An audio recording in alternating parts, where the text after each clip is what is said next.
Israel Iran পাল্টাপাল্টি হামলা অব্যাহত, তেল আবিবের পক্ষে সাফাই ট্রাম্পের।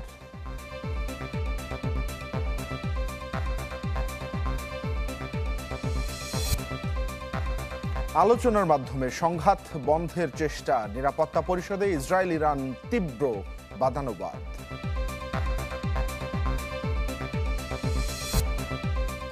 ত্রিপক্ষীয় নতুন জোটে বাংলাদেশ, চীন, পাকিস্তান, পররাষ্ট্র সচিব পর্যায়ের বৈঠকে সম্মতি।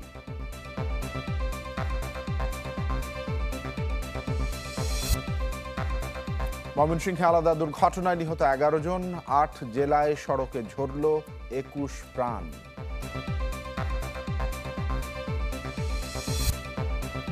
মাতৃমৃত্যুর প্রায় অর্ধেকই সরকারি হাসপাতালে, তৃণমূলে প্রয়োজনীয় চিকিৎসা সেবা পান না গর্ভবতী নারী। পুরো খবরে যাচ্ছি। টানা 8ম দিনে গড়ালো ইরান এবং ইসরায়েল সংঘাত। শুক্রবারও দিনভর পাল্টাপাল্টি হামলা চালিয়েছে দুই দেশ। ইরানের ক্ষেপণাস্ত্র উৎক্ষেপণ কেন্দ্রকে লক্ষ্য করে হামলা চালিয়েছে ইসরায়েল, আর 15টি যুদ্ধবিমান দিয়ে এই হামলার দাবি করে তেল আবিব। পাল্টা জবাব দেয় ইরানও। আইআরজিসি জানায় নেভাতিম এবং হাতজেরিম ঘাঁটিসহ ইসরায়েলি সামরিক স্থাপনা লক্ষ্য করে চালানো হয় হামলা। হাইফায় ইরানি হামলায় আহত হয়েছেন বেশ কয়েকজন ইসরায়েলি। এদিকে যত দিন প্রয়োজন হামলা চালাবে বলে হুঁশিয়ারি দিয়েছেন ইসরায়েলি প্রধানমন্ত্রী বেনিয়ামিন নেতানিয়াহু। অন্যদিকে মার্কিন প্রেসিডেন্ট ডোনাল্ড ট্রাম্প জানিয়েছেন যুদ্ধে ইসরায়েল এগিয়ে থাকায় হামলা বন্ধে তেল আবিবকে চাপ প্রয়োগ করা কঠিন। আর ইরানি পররাষ্ট্রমন্ত্রী আব্বাস আরাগচি বলেছেন আত্মরক্ষায় গুরুত্ব দিচ্ছে ইরান।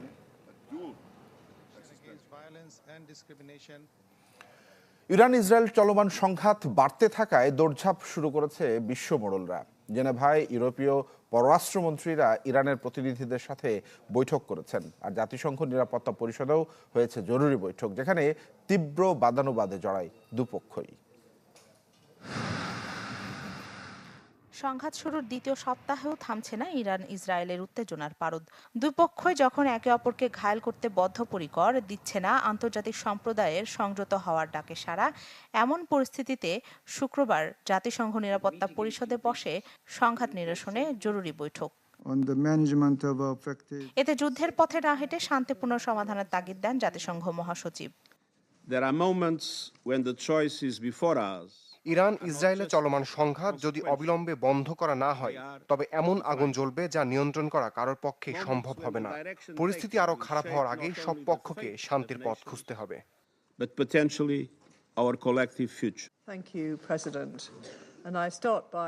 নিরাপত্তা পরিষদের বৈঠকে ইরানের পক্ষে অবস্থান নেয় রাশিয়া। দেশটির জাতিসংঘের রাষ্ট্রদূত ইরানের বিরুদ্ধে আনা অভিযোগ ভিত্তিহীন বলে উল্লেখ করেন। এদিকে নিরাপত্তা পরিষদেও তুমুল বাক্যবাণে জড়ান ইরান ইসরায়েলের রাষ্ট্রদূত। একে অপরের দিকে ছুড়েন অভিযোগের তীর, দেন সংঘাত না থামানোর বার্তা। ইরান বরাবরই শান্তিপূর্ণ পারমাণবিক কর্মসূচি চালিয়ে আসছে। আমি অবাক হচ্ছি ইসরায়েল যখন আমাদের পারমাণবিক স্থাপনায় হামলা চালিয়ে যাচ্ছে তখন আইএইএ একেবারেই নীরব। আত্মরক্ষার স্বার্থে ইরান সব ধরনের প্রয়োজনীয় পদক্ষেপ নেবে।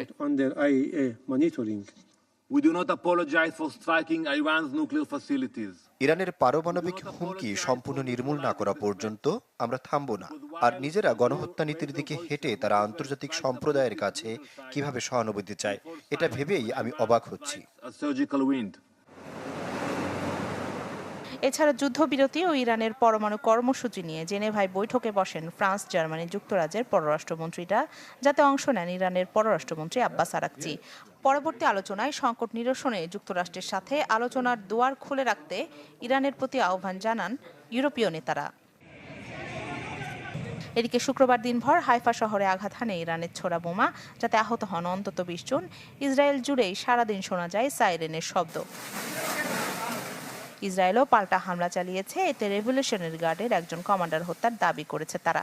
এর আগে তেহরানের অস্ত্র গবেষণা ও উন্নয়ন ইনস্টিটিউটে হামলা চালায় ইসরায়েল। ইরানের দক্ষিণ পশ্চিমাঞ্চলের সামরিক অবকাঠামোতেও হয় হামলা। রাখি জেসমিন, চ্যানেল 24। যুক্তরাষ্ট্রের সাথে ইরানের শান্তিপূর্ণ ও কূটনৈতিক আলোচনার পথ বন্ধ করতেই হামলা চালাচ্ছে ইসরায়েল। চ্যানেল 24-এর সাথে আলাপকালে ঢাকায় নিযুক্ত ইরানের রাষ্ট্রদূত মানসুর চাভোসি আশা প্রকাশ করেন জাতিসংঘের জরুরি বৈঠকে ন্যায়ের পক্ষে সরব হবে সদস্য রাষ্ট্রগুলো। রাষ্ট্রদূত বলেন, মধ্যপ্রাচ্যে অশান্তি চায় তেল আবিব, তৈরি করতে চায় জ্বালানির সংকট। মোর্শেদ হাসিবের রিপোর্টে জানবো বিস্তারিত। পরমাণু ইস্যুতে ইরান যুক্তরাষ্ট্রের মধ্যকার আলোচনা শুরু হবার কথা ছিল চলতি মাসের প্রথমার্ধেই। সে আলোচনা শুরুর আগেই তেহরানে হামলা শুরু করলো ইসরায়েল। পাল্টা জবাব দিতে শুরু করে ইরানও। তখন অনেকটা বাধ্য হয়ে ওমানে তেহরান ওয়াশিংটন ডিসির পরমাণু শক্তির আলোচনা বাতিল করা হয়। ঢাকায় তেহরান দূত চ্যানেল 24-এর সাথে আলাপকালে বলেন, মধ্যপ্রাচ্যে স্থিতিশীলতা চায় না ইসরায়েল, আর তাই সুপরিকল্পিত হামলা করছে দেশটি, যাতে ইরানে সাধারণ মানুষ তো বটেই, সুনির্দিষ্ট ও মূল স্থাপনাগুলোকে গুঁড়িয়ে দেবার চেষ্টা চালিয়ে যাচ্ছে ইসরায়েল। আর এই হামলার মাধ্যমে শান্তিপূর্ণ ও কূটনৈতিক আলোচনার পথকে বন্ধ করতে চায় নেতানিয়াহুর সরকার। এই হামলাগুলো এমন এক সময় সংঘটিত হয়েছে যখন ইরান যুক্তরাষ্ট্রের সঙ্গে একটি নতুন পর্বের পরোক্ষ আলোচনার দ্বারপ্রান্তে ছিল এবং একটি চুক্তি এগিয়ে নেওয়ার জন্য কিছু প্রস্তাব আলোচনার এজেন্ডায় অন্তর্ভুক্ত ছিল। এই পদক্ষেপের মাধ্যমে দখলদার ইসরায়েলি শাসক গোষ্ঠীর উদ্দেশ্য পরিষ্কার: পারমাণবিক স্থাপনা, সামরিক ঘাঁটি এবং এমনকি আবাসিক ভবনগুলোতেও লক্ষ্যবস্তু করা হয়েছে, যার ফলে অনেক ইরানি নাগরিক শহীদ ও আহত হয়েছেন। এ ধরনের কর্মকাণ্ড যুদ্ধ অপরাধের স্পষ্ট উদাহরণ। বাংলাদেশকে ধন্যবাদ জানান এমন যুদ্ধাপরাধের নিন্দা জানানোর জন্য, তবে হতাশা প্রকাশ করেন জাতিসংঘ ও ওআইসি সহ বেশ কিছু মধ্যপ্রাচ্যের দেশের ভূমিকায়। ইরান আন্তর্জাতিক সম্প্রদায়ের সব সদস্য, বিশেষ করে জাতিসংঘের সদস্য রাষ্ট্রগুলোর প্রতি আহ্বান জানাচ্ছে যেন তারা এই আগ্রাসনের দৃঢ়ভাবে নিন্দা জানায়। কারণ যে কোনো ধরনের নীরবতা বা নমনীয়তা আন্তর্জাতিক আইনের ভিত্তিকে দুর্বল করে এবং জাতিসংঘ সনদের প্রতি অশ্রদ্ধার শামিল। আশা প্রকাশ করেন সব পক্ষ অচেয় যুদ্ধবন্ধে একমত হবে। مجددا از شما اصحاب رسانه تشکر. মোর্শেদ হাসিব, চ্যানেল 24, ঢাকা। যাচ্ছে অন্যান্য প্রসঙ্গে। ত্রিপক্ষীয় নতুন জোটে বাংলাদেশ, চীন এবং পাকিস্তান পররাষ্ট্র সচিব পর্যায়ের বৈঠকে যৌথ ওয়ার্কিং গ্রুপে সম্মত হয়েছে তিনটি দেশ। বাংলাদেশ, চীন, পাকিস্তানের পররাষ্ট্রমন্ত্রী সচিবের বৈঠক গতকাল চীনের ইউনান প্রদেশের কুনমিংয়ে অনুষ্ঠিত হয়েছে। বৈঠকে চীনের ভাইস পররাষ্ট্রমন্ত্রী সান ওয়েডং, বাংলাদেশের ভারপ্রাপ্ত পররাষ্ট্র সচিব রুহুল আলম সিদ্দিক এবং পাকিস্তানের অতিরিক্ত পররাষ্ট্র সচিব জনাব ইমরান আহমেদ সিদ্দিকী উপস্থিত ছিলেন। তিন পক্ষ সম্মত হয়েছে যে ত্রিপক্ষীয় সহযোগিতা উন্মুক্ততা, অন্তর্ভুক্তি, ভালো প্রতিবেশিতা এবং পারস্পরিক শ্রদ্ধা ও বিশ্বাসের নীতি দ্বারা পরিচালিত হবে এবং জয় জিতের সহযোগিতার দিকে কাজ করবে। বৈঠকে উপনীত সমঝোতা বাস্তবায়নের জন্য তিনটি পক্ষ একটি যৌথ ওয়ার্কিং গ্রুপ গঠনে সম্মত হয়।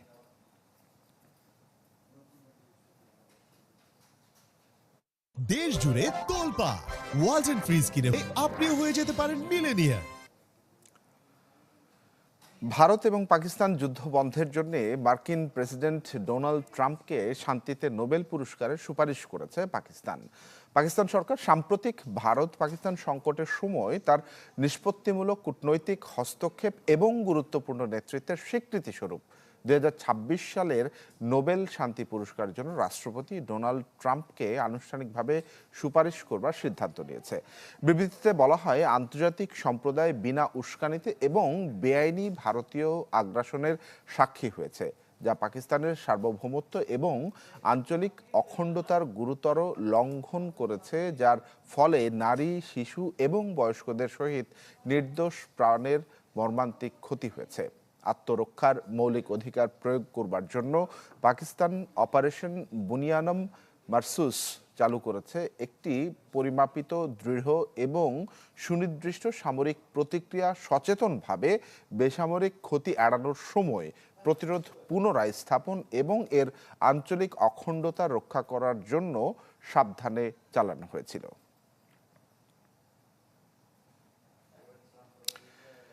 ইরানে জায়নবাদীদের বর্বর হামলার প্রতিবাদে ঢাকায় বিক্ষোভ সমাবেশ হয়েছে। জুমার নামাজ শেষে ঢাকা বিশ্ববিদ্যালয়ের কেন্দ্রীয় মসজিদ থেকে বিক্ষোভ মিছিলটি শুরু হয়। পরে ক্যাম্পাসের বিভিন্ন সড়ক প্রদক্ষিণ করে রাজু ভাস্কর্যের সমাবেশ করেন আন্দোলনকারীরা। এই সময় বক্তারা বলেন, নিজেদের মধ্যকার বিভেদ ভুলে সব মুসলিমকে ইরানের পাশে দাঁড়াতে হবে। মুখে মানবতার কথা বললেও পশ্চিমা বিশ্ব সংঘাত বন্ধে চুপ রয়েছে বলেও সমালোচনা করেন তারা। এখানে দলমত নির্বিশেষে মানবতাবাদীরা যেভাবে লড়াই করছে, আপনারা মুসলিম হয়ে মুসলমান দেশের শাসক হয়ে মুসলমানদের পাশে দাঁড়াতে পারছেন না। তাহলে সকলের জাতি এবং আকিদাগত বিদ্বেষ ভুলে ইরানের পাশে দাঁড়াতে হবে। মুসলিম বিশ্ব যত বেশি বিচ্ছিন্ন হবে এবং একে অপরের প্রতি বিদ্বেষ রাখবে, তত ইহুদিরা সুযোগ পাবে। তাই ইহুদিদের কোনোভাবেই সুযোগ দেওয়া যাবে না। ৮ জেলায় সড়কে ঝরল ২১ প্রাণ। এর মধ্যে ময়মনসিংহে আলাদা দুর্ঘটনায় মারা গেছেন ১১ জন। পুলিশ জানায়, রাতে হালুয়াঘাট থেকে ছেড়ে আসা ঢাকাগামী শ্যামলী বাংলা পরিবহন নামের যাত্রীবাহী বাসের সাথে সিএনজি চালিত রিকশার সংঘর্ষ হয়। এতে ঘটনাস্থলেই ৫ জন নিহত হন। আহতদেরকে হাসপাতালে নিলে আরও ৩ জন মারা যান। পরে বিক্ষুব্ধ জনতা বাসে আগুন ধরিয়ে দেয়। এর আগে সন্ধ্যায় একই জেলায় তারাকান্দা উপজেলার কোদালধর এলাকায় অ্যাম্বুলেন্স এবং সিএনজি চালিত রিকশার সংঘর্ষ হয়। ঘটনাস্থলে নিহত হন ২ জন। এ সময় গুরুতর অবস্থায় আরেকজনকে হাসপাতালে নিলে তিনিও মারা যান। অন্যদিকে মুন্সিগঞ্জের শ্রীনগরে মাইক্রোবাস বাস প্রাইভেট কারের ত্রিমুখী সংঘর্ষে ১ জন নিহত হয়েছেন। আর নাটোর রাজশাহী মহাসড়কে বাস সিএনজির মুখোমুখি সংঘর্ষে ৪ জন নিহত হয়েছেন। এছাড়া জামালপুর, সিরাজগঞ্জ, মানিকগঞ্জ, লালমনিরহাট ও নওগাঁ সড়ক দুর্ঘটনায় প্রাণ গেছে আরও ৫ জনের। ৬ জন দেখছি মারা গেছে আমাদের ফুলপুর হাসপাতালেই, আর ৪ জন আমি নিয়ে ময়মনসিংহ মেডিকেলের পথে রওনা দিচ্ছি। সিএনজি আপনার উড়াদুরা টানে ডাইনে বা কাট নিল, একটা গাড়ির ওভারটেক করে। তারা ঘুম চোখে নিয়ে রাতে গাড়ি চালায়, দিনেও গাড়ি চালায়, এর জন্য বেশি দুর্ঘটনা ঘটতেছে। দেখছেন চ্যানেল 24। একটা বিরতি নিচ্ছি, ফিরছি একটু পর। সরকারকে চাপে রাখতেই পুশিন করছে ভারত। শুক্রবার রাতে ঠাকুরগাঁওয়ে নিজ বাসভবনে আলেম ওলামাদের নিয়ে নৈশভোজের অনুষ্ঠানে এমন মন্তব্য করেছেন বিএনপি মহাসচিব মির্জা ফখরুল ইসলাম আলমগীর। বলেন, লন্ডনে তারেক রহমানের সাথে ডক্টর ইউনূসের যে বৈঠক হয়েছে তাতে সম্ভাব্য নির্বাচনের সময় উঠে এসেছে। তিনি বলেন, ভোট একটি আমানত। জনগণের নির্বাচিত সরকার যাতে ভালোভাবে কাজ করতে পারে তেমন প্রতিনিধি নির্বাচন করতে হবে। এ সময় জেলা বিএনপির সাধারণ সম্পাদক মির্জা ফয়সল আমিন সহ জেলার আলেম ওলামা বৃন্দ উপস্থিত ছিলেন। ফেব্রুয়ারি মাসে আপনার নির্বাচনটা হবে, তো নির্বাচনটা হলেই তো সব শেষ হয়ে যাবে না। নির্বাচন হয়ে ভোট দিয়ে গভর্নমেন্ট তৈরি করব, তারপরে সেই গভর্নমেন্ট যেন সঠিক কাজ করে সেটা তো সজাগভাবে আমাদের সতর্ক থাকতে হবে, তাই না? আর আমরা যে ভোট দিব সেটাও তো আপনার আমার চেয়ে ভালো জানেন, ওটাও তো পবিত্র আমানত। আমি এমন লোককেই ভোট দিব যারা সত্যিকার অর্থেই আমাদের মানুষের কল্যাণ করবে, ইসলামের কল্যাণ করবে। দেশে মাতৃমৃত্যুর অর্ধেকই হয় সরকারি হাসপাতালে। আইসিডিডিআরবির সাম্প্রতিক গবেষণায় এই তথ্য জানা যাচ্ছে। স্থানীয় পর্যায়ের হাসপাতালে প্রয়োজনীয় চিকিৎসা না থাকায় হচ্ছে সকল মৃত্যু। এসব সংকটের সমাধান না হলে আগামী 2030 সালের মধ্যে মাতৃমৃত্যুর হার 70-এ নামিয়ে আনা চ্যালেঞ্জিং হবে বলছেন বিশেষজ্ঞরা। জিনিয়া কবি সূচনার রিপোর্ট। ৩ মাসের অন্তঃসত্ত্বা অবস্থায় তৃপ্তি রানী হঠাৎই তলপেটে তীব্র ব্যথা অনুভব করেন। জরুরি চিকিৎসা নিতে যান গাজীপুর সদর হাসপাতালে, কিন্তু প্রয়োজনীয় চিকিৎসা না পেয়ে আসেন রাজধানীর সোহরাওয়ার্দী হাসপাতালে। তৃপ্তি বিপদমুক্ত হলেও বাঁচানো যায়নি তার গর্ভের সন্তানকে। 1 সপ্তাহ ধরে আমার পেটে ব্যথা ছিল, পরে তারপর হসপিটালে গেছি যে পেটে ব্যথা কেন হচ্ছে, তারপর যে ধরা পড়লো যে টিউবে বাচ্চা ধরেছে। তৃপ্তির মতোই গর্ভকালীন ঝুঁকির গল্প কেরানীগঞ্জে রুনারও। রক্ত পরীক্ষা করে আমি বাসায় গেছি, রান্না বান্না করে খাওয়া দাওয়া ঘুমাইছি, ঘুমোতে উঠছি, আর আমার এই তল পেটে আর কোমরে একটু ব্যথা মারছে, ব্যথার লগে হালকা একটু পানি ভেঙে গেছে। স্থানীয় পর্যায়ের হাসপাতালে বহু হবুমার জীবন পড়ে সংকটে, অনেকেই বেঁচে ফেরেন না। স্বাধীনতার 54 বছর পরেও এমন ঘটনা বেদনার, হতাশার। আইসিডিডিআরবির সাম্প্রতিক তথ্য বলছে, মাতৃমৃত্যুর 48 ভাগই হচ্ছে সরকারি হাসপাতালে, বাড়িতে 19%, আর এক হাসপাতাল থেকে অন্য হাসপাতালে ছুটতে গিয়ে মারা যাচ্ছেন আরও 19% মা। বেসরকারি হাসপাতালে মারা যায় 13%। প্রাইমারি লেভেলে পেশেন্টের যে একটা ইমার্জেন্সি ম্যানেজমেন্ট ব্যবস্থা, এখানে অনেক কিছুর ঘাটতি আছে। যেরকম ট্রান্সফিউশন ফ্যাসিলিটিস নাই, অ্যাডিকুয়েট ম্যান পাওয়ার নাই, 24 আওয়ার্স সার্ভিস দেওয়ার অনেক জায়গায় ফ্যাসিলিটিস নাই। Bangladesh demographic and health survey BDHS এর সর্বশেষ তথ্য বলছে দেশের উপজেলা হাসপাতালে পূর্ণাঙ্গ রক্ত সঞ্চালনের ব্যবস্থা আছে 1/3, থাকে না প্রয়োজনীয় ওষুধ। অ্যাম্বুলেন্স সেবা দেওয়ার ব্যবস্থা আছে মাত্র 35% হাসপাতালের। গর্ভকালীন সময়ের যে কেয়ার, সেই কেয়ারটা যেন একেবারে এনশিওর করতে হবে। তার জন্য আমার সে ফ্যাসিলিটি রেডি রাখতে হবে, আমার সার্ভিস প্রোভাইডারের সংখ্যা বাড়াতে হবে এবং আমাদের মিডওয়াইফ আছে তাদেরকে আমরা আরও নিয়োগ দিতে পারি, তারাও এই কাজে ব্যবহার হতে পারে। সরকারি বেসরকারি অর্গানাইজেশনগুলোর মধ্যে পার্টনারশিপ হতে পারে। জিনিয়া কবির সূচনা, চ্যানেল 24, ঢাকা। বৃষ্টিপাতে চট্টগ্রাম মহানগরের বিভিন্ন সড়কের অবস্থা এখন নাজুক। এর মধ্যে সবচেয়ে খারাপ অবস্থা গুরুত্বপূর্ণ বিমানবন্দর সড়কের। এলিভেটেড এক্সপ্রেসওয়ের র্যাম্প নির্মাণের সাথে বর্ষণ মিলে ইপিজেড এলাকার পুরো সড়ক পরিণত হয়েছে মৃত্যুপুরীতে। বড় বড় গর্ত, তার মধ্যে পানি জমে ঘটছে একের পর এক দুর্ঘটনা, লেগে থাকে যানজট। একই অবস্থা মাঝিরঘাট সড়কের। দেখে বোঝার উপায় নেই এটি চট্টগ্রামের গুরুত্বপূর্ণ বিমানবন্দর সড়ক। নগরীর সল্টগোলা ক্রসিং থেকে শুরু করে সিইপিজেড পর্যন্ত পুরো সড়কে তৈরি হয়েছে বড় বড় গর্ত, যা পরিণত হয়েছে ছোটখাটো ডোবায়। গেল রমজান থেকে সড়কটির এমন বেহাল দশা। বৃষ্টি শুরু হওয়ার পর যা তীব্র রূপ নেয়। এমন ভয়াবহ অবস্থার জন্য উন্নয়ন কর্মকাণ্ডকে দায়ী করছেন সড়ক ব্যবহারকারীরা। যথাযথ নিয়ম না মেনে এলিভেটেড এক্সপ্রেসওয়ে নির্মাণ কাজ করায় এই নাজুক অবস্থা বলে জানান তারা। একটু বৃষ্টি হইলেই তো পানি জমা যায়, ওই সড়কে কাজ চলতেছে এই জন্য। আর বড় গাড়ি সব বাজি যায়, এই ম্যাক্সের খাসের এদের খাদ্য সুবিধা এই অবস্থা। রাস্তা অফিসে যাওয়া আসা করতে অনেক কষ্ট হয়ে যায় সবসময়, এই যে রাস্তার অবস্থা বেশি খারাপ। এই সড়ক দিয়ে সিইপিজেড এবং কেইপিজেড এর শত শত কারখানার হাজার হাজার শ্রমিক প্রতিদিন যাতায়াত করছে। এতে একদিকে যেমন ঘন্টার পর ঘন্টা জ্যামে পড়ে থাকতে হচ্ছে তাদের, তার মধ্যে চলাচলে রয়েছে ঝুঁকি, কারণ সড়কটিতে প্রায়ই ঘটছে দুর্ঘটনা। 3-4 ঘন্টা দামে বসে থাকা লাগে, এই অবস্থা আমাদের লস হয় আর কি। রাস্তা তো দেখেন, এই যে জামে বসে রয়েছি ঘন্টার পর ঘন্টা, আসা যাওয়া বহু অনেক মুশকিল হচ্ছে আমাদের। অনেকক্ষণ ধরে আমরা অপেক্ষা করে বসে রয়েছি। এরকম গর্ত হয়ে যাকে আমরা এত হাঁটাচলা করি যে রাস্তা পার ঠিক মতো করতে পারি না। ইপিজেড এর মতো অতটা ভয়াবহ না হলেও অনেকটা বেহাল মাঝিরঘাট সদরঘাট সড়কেরও। ভারী যানবাহনের কারণে প্রতি বছরই মেরামতের কিছুদিন পর নষ্ট হয়ে যায় সড়কটি। এতে চরম দুর্ভোগে যাতায়াতকারী থেকে শুরু করে স্থানীয় বাসিন্দারা। আরে গাড়ি চলবো না নদীর মধ্যে গাড়ি ফালাই দিব, কি রাস্তা ভালো আছে এখানে ভাই? লোহার গাড়িগুলা যায় যে প্রায় 40 টন 50 টন 80 টন, সেই হিসাবে রাস্তাটা করে না। দুটি সড়কের সংস্কারে শীঘ্রই কাজ শুরু করার কথা বলছে সিডিএ ও সিটি কর্পোরেশন।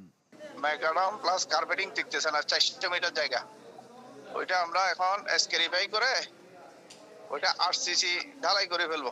শুরু তো আমরা এখনই, এই যে আজকে তো শুরু করার কথা ছিল, বৃষ্টির জন্য হয়তো 2-1 দিন পরেই কাজ ধরে ফেলবে। ব্রিক ব্যাটস দিয়ে করছিল, এগুলো তো উঠে যায় না, তাদের প্রসিডিউরটা ঠিক ছিল না। তো আমরা বলছি যে ওই যে ব্রিক ফ্ল্যাট সোলিং করে এটা করলে আমরা বর্ষা পর্যন্ত থাক, বর্ষার পর আমরা কার্পেটিং করে দিব। এই দুইটি সড়ক ছাড়াও টানা বৃষ্টিতে নগরীর অন্যান্য সড়কেও তৈরি হয়েছে খানাখন্দ আর গর্ত। ইবেন মির, চ্যানেল 24, চট্টগ্রাম। সময় হলো আরেকটি বিরতির সাথেই থাকুন।